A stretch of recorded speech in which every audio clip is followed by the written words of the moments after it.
Welcome to the Contrarians, and tonight our topic, Beyond Hated. We are looking at this band's Love Beach. I'm just going to leave it there. The panel's here. We're ready. Let's start it.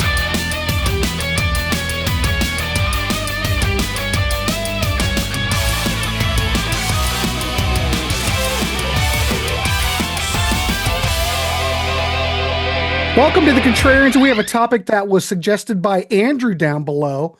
Andrew, what a great topic. The topic tonight, we're looking at those bands or artists that have their own very own Love Beach.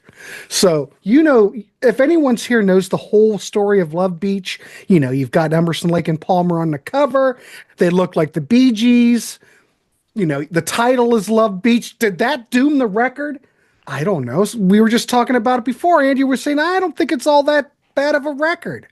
But we're going to look at 5 different bands or artists that fit that description. They have a record that stands out that is considered their Love Beach. So I want to welcome Philip, Andy, and Andrew tonight. Gentlemen, how are you? So we're going to do this in an hour. We're just going to go around 1-1-1 and just keep going until time's up. So since this was Andrew's topic, I'm going to start him out first. And then we'll go Andy, and then Philip, and then Andrew, and we'll just zip around. Andrew, take it away. What's your first, I'm going to use the term victim because it kind of is. What's your first victim? Okay, and just kind of a description of what this topic is that it's the definitive low point, the widely accepted low point. So as opposed to, say, this band's Dark Side of the Moon, which is kind of like and Dark Side of the Moon is not my favorite Pink Floyd album, but it's the one that everyone kind of accepts as the definitive masterpiece. Conversely, some bands have a definitive low point, and maybe you agree with that low point, and maybe you don't agree with that low point. I've got a couple that I agree with and a couple I don't agree with. And my first one is definitely one that I agree with. So, it comes to us from the Beach Boys. So the Beach Boys spend most of the 80s artistically languishing in a tepid pool of shit. And they started out with an album called Keep the Summer Alive, which is just wretched and horrible. They then go to their self-titled Beach Boys album, which gives them some, I think it has Get You Back on it, but it's not a good album. Then they really get bad. Then they do a song with the Fat Boys. They do a version of Wipeout with the Fat Boys. Then Kokomo comes out, which for some reason hits #1. It doesn't come from an album, though. It comes from the soundtrack to the movie Cocktail. So they quickly cobbled together this greatest hits, kind of mixed with new songs called Still Cruisin', which is terrible. And then they finally put out a new album after Kokomo. And it is called Summer in Paradise. And it's got a horrible cover. It's got horrible artwork. And it has a song on it called Summer of Love, which is a double entendre, meaning the summer of Mike Love. And it's an all Mike Love album. And in fact, there's even a part where on that song, Summer of Love, which is the single where he says, it's a love thing. So that's Summer in Paradise by the Beach Boys. I would say the widely accepted low point of the Beach Boys. I don't even think it's in print anywhere now, and I don't even think you can really stream it. But it's expensive. The CD's expensive. Who in the world would ever buy that? Completist. Yeah. Because it really shouldn't even count as a Beach Boys album. And it's a Mike Love solo album called The Beach Boys. But it is. Do you have that, Grant? I know you're a Beach Boys fan. Yeah, but I'm not that much of a fan. I think it's wretched. No, I've never spent money on it, and I don't think. God, when I heard it, it was years ago, and I just never went back to that well. No. Yeah, it's terrible in all aspects. But but yeah, and Kokomo sucks too. But I don't. Well, yeah, but at least Kokomo. I expect that from the Beach Boys. Think about it. Kokomo, what was that 86, 80? When did Cocktail come out? 87. But think about it. Time travel back to the 60s. You can, you've got Surfer Girl. You've got, a lot of those It fits right in. I'm not surprised the Beach Boys did it. They struck gold. I think it's fine for what it is. It sounds like a record company got together and said, let's make a Beach Boys hit, and made it by committee. And then Mike Love sang it. That's how it sounds. It's like, oh, let's do this. Carl sang it. Carl's on there. Yeah, Carl's on there, but Carl had checked out by then. So yeah. They like a paycheck though, or they did. They did. And John Stamos is playing drums on that album, on that song. That's all right. Gives John Stamos something to do. But he had things to do then. I mean, but John Stamos wants to be a Beach Boy so bad. He calls himself an ex-Beach Boy now. Yeah. So. There you go. Yeah, I agree 100%. Well, on that. That is a horrible record. And is this part of the languishing in a tepid pool of shit? Yes. Yeah. Sounds artistically. Sounds good. Yeah. Well, I can hardly wait to see what Andy's got. So, Andy, go ahead, take it away. What's your first pick? Okay, so yeah, I'm going to go with one that also I agree that it's the worst, but I'm going to add some caveats. So I'm going to talk about the Clash, Cut the Crap. Their infamous last album without Mick Jones. Actually, I'm not sure who was involved in that album, but it's kind of a weird, convoluted Joe Strummer, almost like a Joe Strummer experiment or something. And I've only listened to this album twice. I listened to it last night just to kind of prepare for this.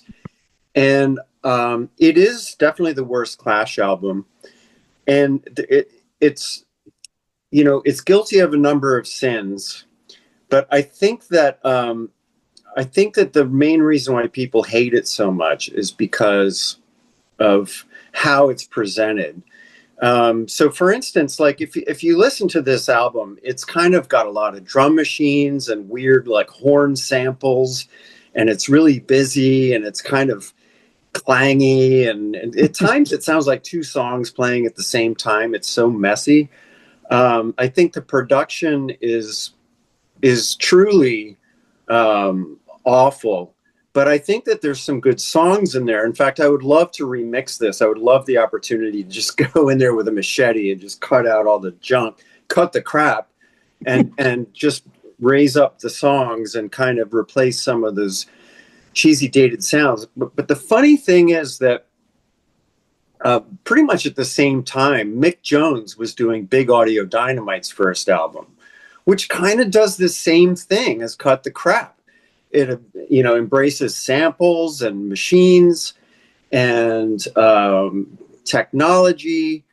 But that succeeded, and this Clash album didn't succeed. So why? I think because Mick Jones said, well, this is a new band. We're not trying to look like punks anymore. We're wearing like these matching white outfits, and I'm playing a futuristic looking guitar synth. And we're calling it Big Audio Dynamite. And it's also just much better done, better arranged, better songs, everything. Whereas Joe Strummer is here with this version of the Clash that no Clash fan even, is on board with. And he's doubling down on it. He's got a song called We Are the Clash. And he's kind of doubling down on this thing that we're still punks, and the cover picture has like the guy, the mohawk in full regalia, and there's a song called something Punk Kids or something, and it's sort of doubling down on this thing like we're still punks, we're still the Clash, but it's this unrecognizable like clattering modern sound. So I think that that's an album that I think that if it had been presented under a different band name, if it had been produced a little bit better, I think we would be talking about it in a whole different way now. So yes, I agree. It is the low point of the catalog, but I don't think it is an irredeemable complete failure. I think there's something in there. By the way, when I said I would love to remix it, I went online last night and I found out that there was a guy that actually did this. He was a Clash fan, and he went back and found bootleg versions of early live recordings of these songs recorded by the original lineup. And he used those as the template for new arrangements of these songs. He separated Joe Strummer's vocals from the Cut the Crap album, flew them in, replaced all the guitars and bass himself, and made a really tighter, more kind of cohesive version of this album that sounds a little bit more like The Clash. So that's on YouTube if you want to look that up, if anyone's interested. I think it's called Cut the Crap Rebooted. So anyway, that's my first one, The Clash, Cut the Crap. So Cut the Crap was going to be my second pick. And I have it on there. I actually like Cut the Crap. And I realize that's the contrarian viewpoint, but I love the song This Is England. I think that is a great Clash song. And there's actually a few. I realize the production is weird and it's off-putting and I agree. I think if it was called something other than The Clash, I think if it was a Joe Strummer solo album or he had created a different band, it maybe would have been better in people's mind. But I think especially in 1986, it was a great album. I feel like. I mean, just compared to some of the other stuff, but I think if you're going to compare it to anything, you might as well compare it to Big Audio Dynamite. Yeah. And I think the first Big Audio Dynamite album is phenomenal. And I'm a huge fan of that band, but I think that Mick Jones had much more of a handle on the direction of that band, and I think that Cut the Crap was very much Bernie. What was the manager's name? Bernie Rhodes. Bernie Rhodes. I think. Yeah, Bernie Rhodes, he co-wrote it. Right. So it was sort of like it was a muddled affair. Another thing I was going to mention is Zig Zig Sputnik, which is another ex-punk guy who came out and did this whole thing with like sampling and machines and technology. And he was really campy, and it's just a whole different presentation. It's not trying to convince you like that this is something from the past. It's like breaking with the past and saying, I'm doing this now. So yeah, I think This Is England is definitely the best song, but I find the album hard to listen to. It's a bit kind of chaotic.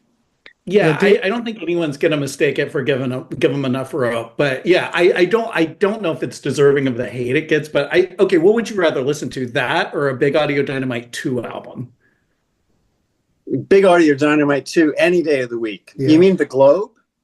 Yeah, I would absolutely rather listen to The Globe. I'm with Andy, 100%. But I think that Clash album, Davey Gallagher and I looked at it like a year ago, and basically what we thought is that there are songs somewhere in there. If you could remix it, strip all the production crap off of it, you'd have decent, good songs. It's just hard to listen through everything you have to go through to hear them. But that's just was pretty much our opinion. Yeah. I don't think it necessarily would have been a bad. It shouldn't have been a Clash album. That was the mistake. It could have been Joe Strummer and whatever, Yeah. The new Clashes. I'm just saying it shouldn't have been a Clash album. But I've got it, but I haven't returned to it when I prep for that show. $300 on vinyl. Wow. What, a domestic pressing of it? That's I actually, when I was preparing for this, I was like, God, I don't have this album and I really like it. And I was like, I wonder how much it is. And the cheapest one I found was a used copy. I guess it's time to sell my used one that I bought for $1 back in the day. Yeah. Wow. Every time we talk vinyl and people say, how much is this? And is it mint used? I go, shit, I've got one of those. I should really start unloading stuff. Yeah, and that one was so available in like cutout bins. Yeah. Okay. All right, cool. Andy, I'm with you on that one. All right, Philip. Right. All right, my first choice is Rush. And this is a tricky one because careful, Philip. Careful. I think there is a widely accepted low point for this band. I think it is Hold Your Fire. Now, personally, I like Hold Your Fire. For what exactly it is, I think it's a really good album. I think it's a very layered album sonically. The compositions are rich. I like the way Geddy Lee sings on this album. I think it's a really, really good album for what it is. And it also contains a lot of what I always identified as Rush. Either it was in the 70s or even in the 80s. But for me, that low point has to probably be this one, Roll the Bones. Oh.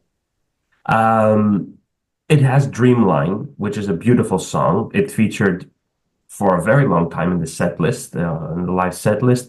Bravado is a masterpiece, I think, and the instrumental Where's My Thing is one of those great sort of like funky, proggy U2 sort of thing that Rush started doing like in the 90s with also counterparts, and well, they started having, you know, more of these sort of instrumentals that sounded like that. The rest of the tunes, I don't care for them. I've listened to the album a bunch of times. I never return back to those songs. I don't care for them much. I don't feel like there is a distinct identity of the band in 1991 with this album. It feels like they are maybe searching to find what they want to sound like in the 90s. And I mean, cover is not really good. You could put it on your cover show on some point on Wednesdays. The back is even worse. I don't get this. What is this? You know? Yeah, I mean, apart from these three songs and maybe just one that I consider a really, really pop song, which is Bravado, the whole album feels like what we said before, not shit, but tepid. Really, like, I don't care for it. It's not bad, but I really don't care for it. And for me, I would have to choose this one. Maybe some others would choose Vapor Trails because it is, you know, famously so overmastered and Wow. Distorted. yeah, very They distorted. recorded that whole thing in the red. I know, forget who the I know. engineer was, but how could you make that mistake? I know it's Digital that's distortion. that's a huge issue. But at least half the compositions for me on that album are really stellar. While here, tepid again. So I'm going with Rush, Roll the Bones. Yeah, if I was going to pick, I'd probably get Vapor Trails because even though they put out that remix version, it did help it. But I think in modern times, you know, with technology, you know, you can go through and run these. You could do probably wonders with it today if you would run it through the technology and separate the tracks, or I don't know how you want to do it. But I bet you could really clean it up now even more and maybe get rid of that digital distortion. Sure. But you can't, it's just, ugh. And it's brick walled. There's no dynamic range to Vapor Trails. No, there isn't. It's just unlistenable. But I actually like more the compositions more than on this album. And then, of course, I don't know. Yeah, I already mentioned Hold Your Fire, I think is really good. Presto has some very memorable compositions. It's not at all a bad album. And I like the stuff towards the end. I really like Snakes and Ladders. Clockwork Angels is a really, really solid album as well. So, yeah. Yeah. Snakes and Arrows I like quite a bit. Yeah. All right, cool. Cool. Yeah. Excellent. All right. Andrew, I'm throwing it over to you. All right, this next one is U2. And I agree that this is their low point, but I actually like the album because I'm a huge U2 fan. But this is a low point. And it's a low point, I think, because it got set up to fail. And that album is U2's pop album from the 90s. You know, what happened with this album is they had some, what I would say, artistic triumphs in the early 90s. They did Achtung Baby, which is obviously a U2 classic. Then they do Zooropa, which, you know, is not a hit machine, but, you know, I think was critically acclaimed.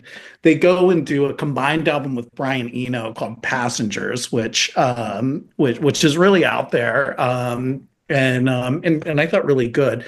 Then Bono and Edge go on this interview circuit basically saying we're going to go back to doing a real rock and roll album, and so everyone's expecting to get Joshua Tree Part 2 at that point, and all of a sudden they come out with an album which is very of its time, very late 90s electronica.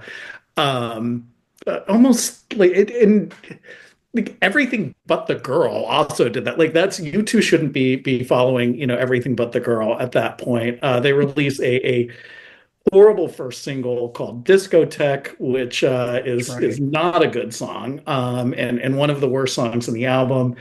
And Yeah, I would say I would agree that this is the low point in U2. They also rush into a tour, which is the biggest stage show they had ever had, which is basically the opposite of the Joshua Tree stage set, where instead of like a lot of black and white and a big tree, it's a lot of color and a big McDonald's arch, which was kind of funny. But I don't go to U2 to laugh. So yeah, I would agree that it's their low point, but there's some good gems on that album. If you the last song, "Wake Up Dead Man," is one of U2's better songs. There's also a song called "Please" on there, which was actually a strange single release, but it's more of a longer, more epic U2 song. So U2's "Pop" is my second one, which would have been "Cut the Crap" by The Clash, but yes. I can't argue with that either. I would agree because we looked at that record too on Davy Gallo. No, we looked at that on Ryan Gavalier's channel 2 years ago. Right when everybody was out, we were just on the Contrarians. We started doing our own shows and stuff, and we went through the whole U2 catalog, and that I want didn't to see fare that well. show. Huh? Is that show on YouTube? Yeah. Oh, I want to. Oh, you don't want to sit through it. We didn't know what we were doing. And we had a huge panel, and we would go 3 hours talking about these records in one show. No, I don't think I could even watch it at this point. I'm But we looked at the whole damn U2 catalog. It's funny that it's kind of had this kind of Gen Z resurgence where young U2 fans are like, my favorite one is Pop, which is really strange. But it also suffers from Whatever. 90s-ism where it's way too long because it's the CD age. And they've got a song called The Playboy Mansion on there, which is just, that would Seriously, not normally hit U2 snuff. Yeah. I bought that when it was brand new on vinyl, but I ended up selling it. I should have kept it now. they I have a got song called that. "The Playboy Mansion." Was this before or after Bono became a wannabe humanitarian savior of the? Oh, I think he's definitely already there by this time. Yeah, Oh this God. is definitely. But yeah, I waited. I was at midnight at the Virgin Megastore in Times Square, and I bought this album when it came out. That's how Mhm. excited I was, and yeah, I was a little disappointed. Well, it had a lot of hype from what I remember. Had a Mhm. huge amount of hype, and they actually their tour. It was bigger than even their Zoo TV tour, which up until that point had been their biggest thing. But it was a giant, massive tour, and they rushed into it, and I think even now, I think that the band probably look back at it with regret because the next album they stripped everything back down and everything became black and white and serious again. So Yeah. And they put out some great stuff after that. I will say that. So yeah, if you want to venture down that road, yeah, it's I'm out there. It's out again there. my role on the Contrarians is to bring more U2 to the Contrarians. So yeah, Yeah, that's fine. You only can talk about Judas Priest so much. that's All true. right, Andy, you are up. What's your next pick? Well, I'm going to piggyback on this. The thing about Pop by U2, I've never heard that album, but I saw them perform at the Kmart in I was there. Astor Place. Yes, I was there that day. You were They there? played the song Holy Joe. Yeah, I was there. Yeah. So my buddy called me up about, I think it was at like noon one day, like Yeah. a work Yeah. day. And my buddy called me up and said, I heard a rumor that U2 is going to be at Kmart at 12. You should go over there. And I lived 5 minutes away. And I ran over just as a van pulled up in front of Kmart and U2 got out of the van. And all of a sudden, a mob appeared and started following them into the Kmart. So I went in there and it was so full even by the time I made it to the door. I was just barely able to see the band. What did they do? They played a song or two and then had They a press played. conference. Yeah, they played a song called Holy Joe, which was a B-side of Discotheque. But yeah, it was they played in the underwear section of Kmart. That's right. And I used to go to that Kmart just to buy underwear. But the two times that I've seen Kmart or U2 was at the Kmart, and then randomly I saw them on the back of a flatbed truck going down Broadway. Shooting a video? They were just performing live. I don't know what it was. I don't Yeah, know in 2005 about. Yeah. Yeah, I know when they did that. So my the night they played or the day they played Kmart, that night my friend worked at VH1 and he found out that they were staying at the Soho Grand. And so we were like, let's go meet Bono. And so we were like, he's gonna show up at the bar. So we get there at 7 o'clock in the evening, and Bono shows up with Gavin Friday, his buddy, and Allen Ginsberg. And they go into the bar, but we had been drinking since 7 o'clock. So it was not a great, rock star meeting. But yeah, Right. Okay. he did show up, and right before Allen Ginsberg died too. So why did they play at Kmart? Because the tour was Pop Mart, and it was the whole thing that was the theme of the thing was this kind of that again. It was the stage set. If you ever saw the Joshua Tree stage set, it was like. It was a big tree and black and white videos, and like that was it. And so Pop Mart was the actual opposite, with a big Kmart or McDonald's arch, and everything was bright colors. Mm-hmm. And they had a big like martini, like olive in there, and it was all gaudy, and it was like the whole like Bono thing of like looking for Jesus in the trash. I'm gonna go see the South Park episode on Bono after this. Oh yeah, I know that. You've inspired. Yeah. Yes, very inspired. That's what this show's about. Inspiration. All right. Well, so in keeping with this, I never heard it before. I wanted to talk about an album that is very notorious that I have heard about for a number of years. I don't actually even remember when this came out, but I never listened to it till last night. Chris Cornell's Scream. Mm-hmm. So this is the album that was produced by Timbaland and was just perennially trashed. It was kind of just rejected by everybody. And I remember hearing about it, and I never went and listened to it until last night. So not really being that familiar with his solo catalog, I decided to listen to the previous two albums as well. The first one is called Euphoria Morning, which is a masterpiece. I think that's maybe the best out of the ones that I've heard, but I'm partial to it because of his collaborators on that album. I love the band 11, who he co-wrote that album with and co-produced it. So they gave him some really yummy like chord progressions to sing over and great instrumentation and backing vocals. The second solo album is a little more straightforward, I would say, from just a songwriting point of view, a little bit more down the middle rock. And then I put on the much hated Scream album, and I thought it was great. I was just continually entertained by each song. It's obviously like a different kind of milieu. It's kind of clean, spare, electronic, kind of dancey backdrop. Yeah. But Cornell just applies himself completely, I think, convincingly to the setting. And he comes up with some great lyrics, and he comes up with hooks, and he sounds like he's enjoying himself, and they both sound like they're enjoying themselves. Each song, as it gets to the end, starts to foreshadow the next song. So at the end of track one, you'll hear like some new kind of hook elements coming into the track, and then it'll like go slam bang into the next song, and that's the main hook of that song. And the whole album goes in this manner, where it's just a continuous, seamless piece. So my gut reaction was, I like this. I think this is actually good. I think both of these guys are having fun.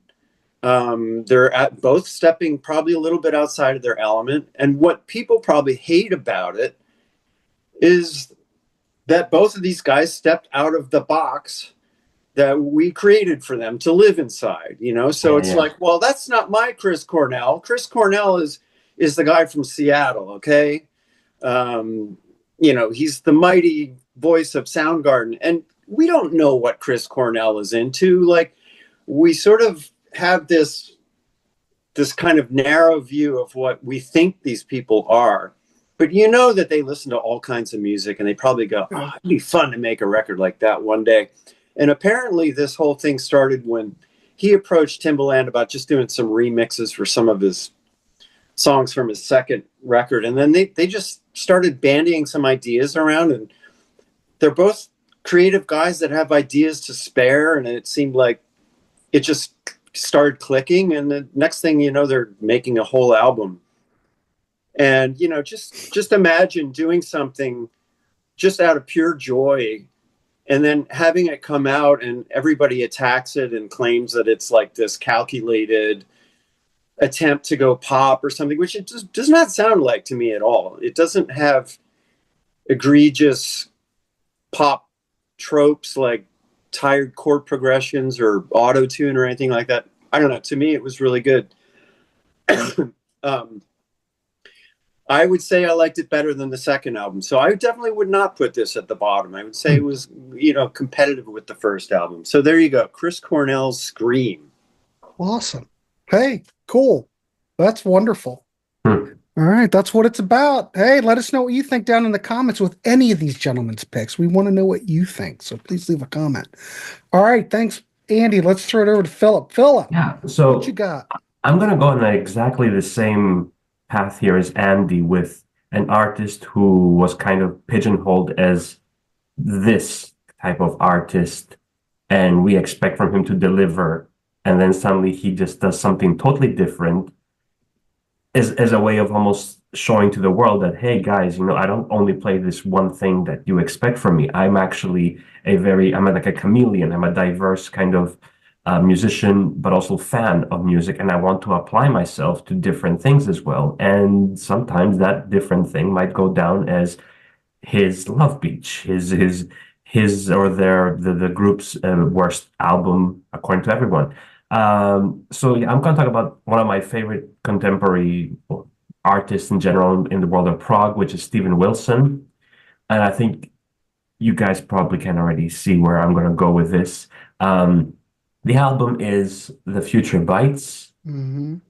Now, for those who don't maybe know, Steven Wilson basically was the man behind Porcupine Tree, who started as this kind of like Pink Floyd, very space rock type of band. And then they evolved into this very like unique, you know, almost unidentifiable kind of prog rock metal, which has a lot of grunge in it, but also a lot of Pink Floyd in it.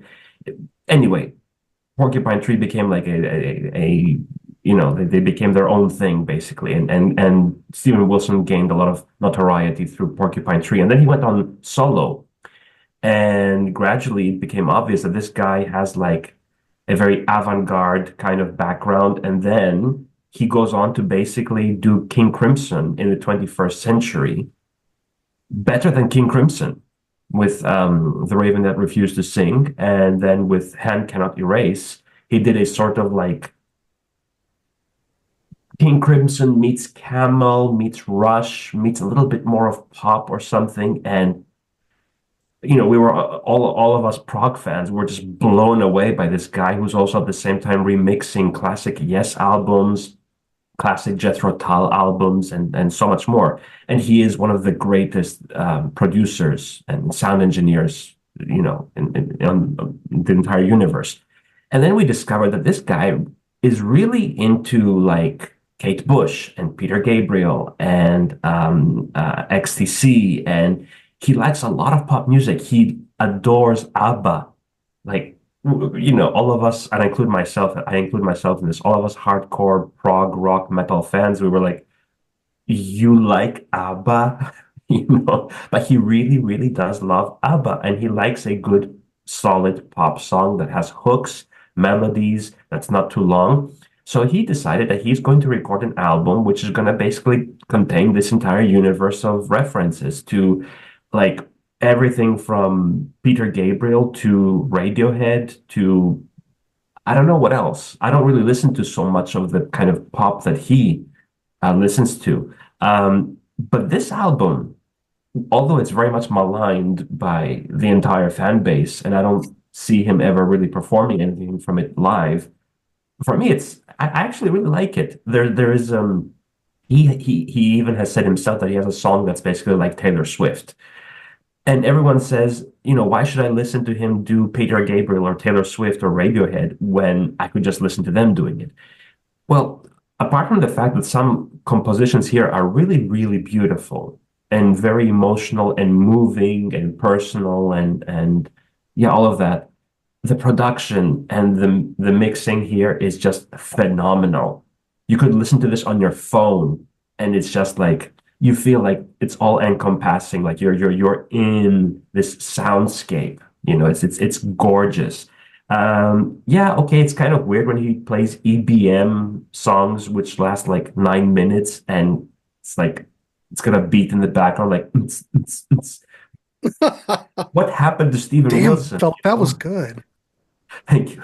Man, you Like, what mastered happened to that. Steven Wilson? What happened to my Steven Wilson, But once you give it a try and you start to see that, he really invested in this kind of musical universe with, the front cover itself, the booklet inside, everything. He even has a collaboration with Elton John, who's like reading a shopping list of like sunglasses and stuff that's like very luxurious and whatever.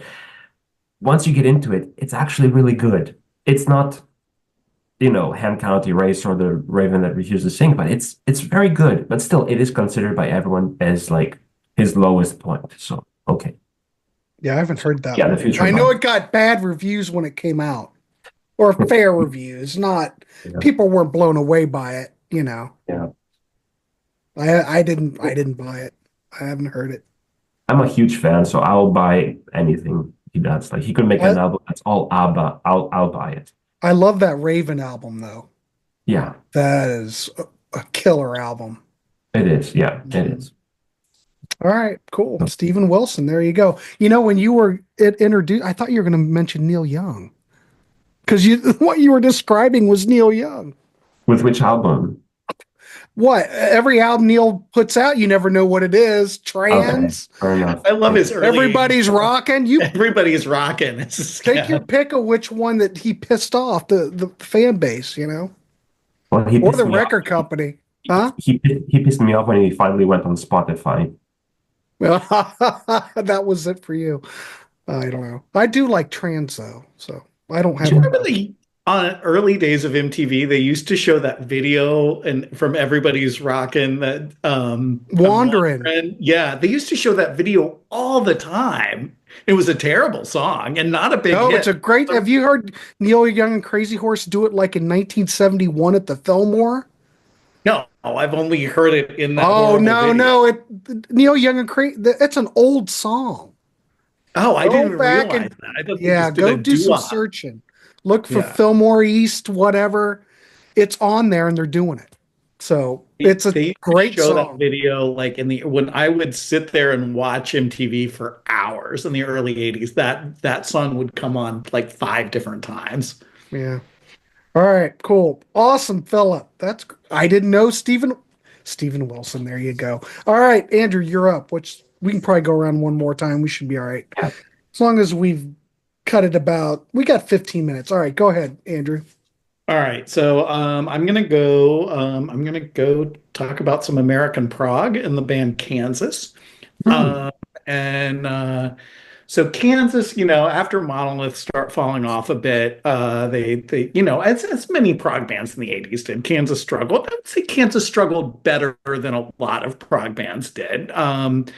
And Steve Walsh leaves, Robbie Steinhardt leaves, but then the mid '80s, Steve Walsh comes back and reforms the band without Kerry Livgren. They release an album called Power, which is decent. It's AOR. There's no prog in it at all. But with Steve Morse, who's a great guitarist and fits in well with the band, they then get Bob Ezrin to come produce an album for them in the spirit of things. Yeah. And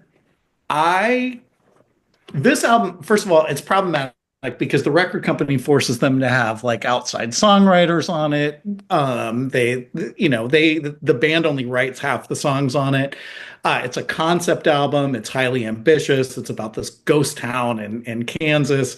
And there's kind of a story there, but then the record company makes them have outside songwriters, so the story gets kind of convoluted and you can't really follow it. If you read the liner notes, you can follow it. And I think even with all the changes of personnel in the early 80s, I think pretty much in the spirit of things is considered the widely accepted low point of Kansas, and also Bob Ezrin probably as well, who was probably really drugged out by the time he produces this album. But I actually like it. And I saw this tour. The tour was amazing. I think the songs that they write are really good. I think Steve Walsh sounds great. It's probably one of the last albums Steve Walsh's voice sounds good on.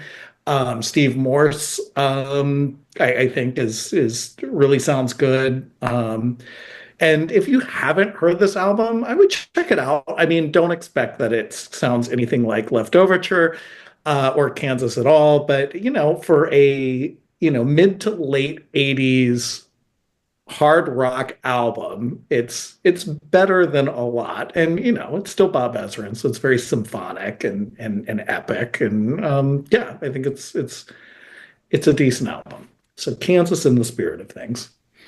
There you go. All right, cool. All right, thanks, Andrew. Andy, give me your final one. Okay, well, that is actually a point that I was going to make about the Chris Cornell, is just don't go into it expecting anything. And do you still hate it? If you didn't know who these people were and you listened to it, would you say, wow, that's just terrible songwriting, this guy can't sing, the production is really mediocre? No, you probably would find something to like in it. But yeah, it's just people really cling to the baggage that they bring to every artist. So my last one, The Cure, Wild Mood Swings, which is pretty generally ranked lowest, I think, by fans. But I always defend this album. I think it's the last time they tried anything new. It was the last time they had that fearless spirit about them. And I remember, like, when it came out, the advanced single was a song called was it the 13th? I think so, yeah. Video. Oh, I'm forgetting I'm going to just double check. But anyway, I loved the first single. And I thought that it just had that unpredictable, wild, quirky quality that I love about The Cure, where you're not sure where they're going, but it always ends up kind of winning you over. And so the rest of the album kind of, it's up and down. I think it's got some really super strong songs, and I think it's got some really lame songs. It is not their best album. It's not even in their top 5.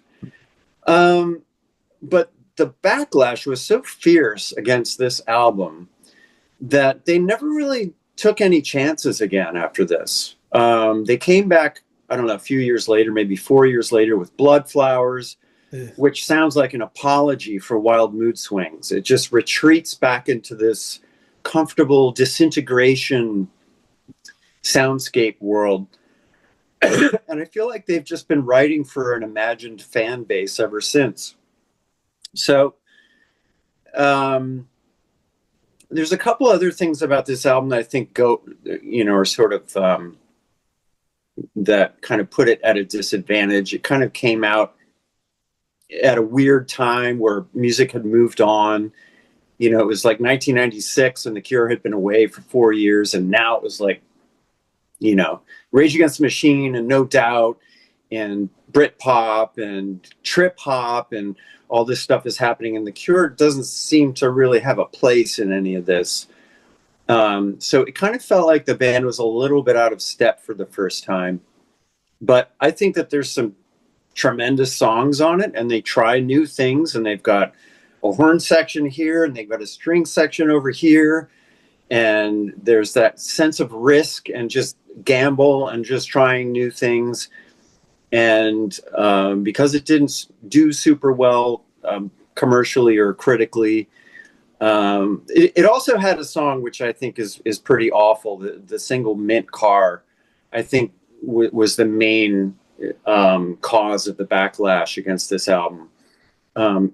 It really did sound like a calculated attempt to have another Friday I'm in Love, and but I think it's kind of a throwing the baby out with the bathwater to just reject this whole album. And unfortunately, the bad reaction to this album has resulted in something like, 30 years now of very, very conservative songwriting from The Cure, and a lack of risk taking. So I always defend it. I still think it's got some great stuff. So there you go. I think "Want" is one of the greatest Cure songs of all time. "Want," "Strange Attraction," "Gone." This is a lie. There's plenty of good stuff. It's a too long album. They could have probably made it a good album by trimming it, but yeah. I think what hurts it, I'm not sure if the mix is where it should be. I think it could use remixed. And the thing that I think that hurt it was there's no David M. Allen at the helm, because I always consider him like their George Martin. Mm-hmm. The combination, he knew exactly how to make them sound, because I don't think they sound murky enough. There's something about it, because you listen to Blood Flowers and it just sounds like the Cure trying to be the Cure. Yeah. Where all the other, and this doesn't sound like the Cure trying to be the Cure. This to me sounds like the last Cure album where the Cure were trying to be the Cure, just being themselves, if that makes sense. I mean, Club America sounds like a Lou Reed song, but they're just doing what they want. It's kind of like their Hot Space, and Hot Space, I think, is a real Queen album. It's not Queen trying to make a Queen album, right? It's the opposite of the Mirror. Right. It's the opposite. They're just doing what they're doing. But Blood Flowers is just like a parody band. Mm. No, and no one's cared about the Cure, even though I hear good things about the album they just released. But I haven't even. It's phenomenal. Cared enough to listen. I think it's wonderful. Oh, is it good? Yeah, I mean, I haven't cared about the Cure since that album. But best album since this, I'd say. This gets a bad rap. This album, the more you listen to it, the more it takes hold of you. It's not an album that you listen to and it immediately grabs you. There's a lot to Wild Mood Swings. You have to give it time and let it take hold, but there's a lot that this album can give. Though I think it could be improved, but "Want" is absolutely brilliant. Like you said, "Strange Attraction," brilliant. There's some brilliant stuff on here. They could have edited it down, and that's a terrible cover, even by Cure standards. The Cure, who never have good album covers. It's a terrible album title. Yeah, it really is. It sounds like, well, what should we call a Cure album? Well, of course, Wild Mood Swings. Yeah. Well, it kind of fits. There's a lot of different moods. There is, yeah. And Andy, good pick. All right, Philip, you got 5 minutes. For my last choice, I'm going with one that I do consider to be pointless at best, maybe a total stinker as well. So 23 years ago, I got into Pink Floyd, and everyone was saying that basically this here is their worst album. I never bought it. I never looked into it because I was influenced by the consensus. When I got into it, I was like, okay, it is a little bit boring at times, a little bit too, like, it lacks the kind of danger that Roger Waters would bring in next to the kind of more serene style of David Gilmour, but it has High Hopes in it, which is a drop-dead masterpiece. It's got some other very nice things to it, a few more nice tunes, and it's a good album. It's got a great production. I mean, it's a good album. It's not my favorite. It's a good album. Then on the other side, you hear people saying that this one is really bad. I love the final cut. For me, it's like the natural continuation of The Wall. What could be wrong about that? And also, Roger Waters is one of my favorite songwriters of all time, so I'm naturally biased towards the final cut. And then they decide, whoever they is, under the name Pink Floyd, to release this thing called The Endless River. Why? What is The Endless River exactly? What's the point of it? And it's not even a Pink Floyd album, really, but it is under the moniker of Pink Floyd, and it's the last thing they ever released. And I heard it once or twice, and I thought, what is this? What's the point of it? And when I was thinking, maybe if I'll talk about Pink Floyd, I thought, I'm not a huge fan of The Division Bell or Momentary Lapse of Reason, but they're not bad albums. But that is just pointless. I don't know what you guys think. I thought it when it came out on vinyl, but I've never heard it. They tried to say that they put that out as a tribute to Richard Wright, and I think it's an insult to Richard Wright that they did that, because first of all, he was a paid employee when he was doing those things anyway, because he would still technically fired from the band. Yeah. And yeah, I totally agree. And I totally agree about Final Cut, which is one of my favorite Pink Floyd albums. There you go. Okay, technically it's a Roger Waters album, let's be fair. I love Roger. I've seen him live solo a few times, but he is who he is, and he did kind of dismantle the band. But it is a very good album, I think. But Endless River is just pointless. I've said it before, David Gilmour, some of his best guitar solos are on the Final Cut. And so he should like that album more than he does. well, Yeah, to be honest, the best thing David Gilmour has done in decades is his last solo album, Luck and Strange, which is gorgeous. Yeah. I haven't heard it. On an Island? I like that. Yeah, that's good. That's very good. But his last one is, I don't know.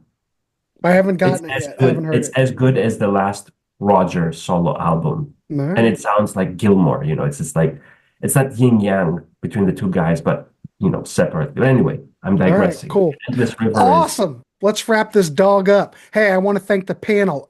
We ought to do a part 2.